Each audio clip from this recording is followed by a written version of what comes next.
એક રામનવમી, એક ભાજપના સ્થાપના દિન, એક પદયાત્રા નીકળી ભગવાન રામની હાથે શું કહેવું? 6 એપ્રિલ 1980ના રોજ ભારતીય જનતા પાર્ટીની સ્થાપના થઈ. આજે એનો 46મો સ્થાપના દિવસ છે. શુભક સંયોગ એવો છે કે આજે રામનવમી પણ છે, ભગવાન શ્રી રામની જન્મજયંતિ છે.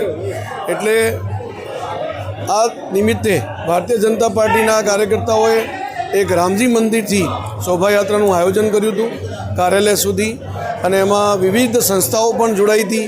એસપીજી ગ્રુપ જોડાયું, પૂર્વ સૈનિક સેવા પરિષદ, નર્સિંગ એસોસિએશન, એવા અનેક બધા પ્રકારની સંસ્થાઓ આ શોભાયાત્રામાં જોડાઈ હતી.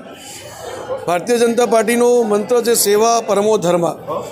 એટલે એ નિમિત્તે આજે રામજી ભગવાનની જેટલી પણ શોભાયાત્રાઓ શહેરમાં નીકળવાની છે ત્યાં અમારા ભારતીય જનતા પાર્ટી વડોદરા મહાનગર તરફથી છાશ, લીંબુ પાણી અને પાણીનું વિતરણ થવાનું છે. એવી રીતે કાર્યાલયમાં પણ અમે આરોગ્યનો કેમ્પ રાખ્યો છે. અહીંયાથી કુંડા, છોડના કુંડા, પર્યાવરણને ધ્યાનમાં રાખીને પક્ષીઓ માટે પાણીના કુંડા, એનું વિતરણ પણ થવાનું છે.